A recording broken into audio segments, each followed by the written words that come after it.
دعا قبول ہونے کی دعا۔ نبی کریم صلی اللہ علیہ وآلہ وسلم نے فرمایا، جو شخص رات کو بیدار ہو کر یہ دعا پڑھے اس کی ہر دعا قبول ہوگی۔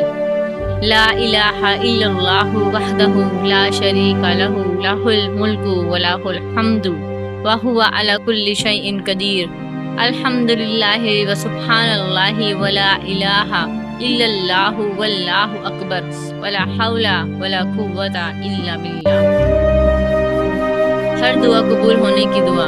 نبی کریم صلی اللہ علیہ وآلہ وسلم نے فرمایا، جو شخص رات کو بیدار ہو کر یہ دعا پڑھے اس کی ہر دعا قبول ہوگی۔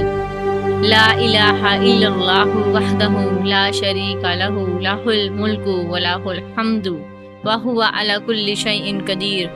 الحمد للہ وسبحان اللہ ولا الہ الا اللہ واللہ اکبر ولا حول ولا قوۃ الا باللہ۔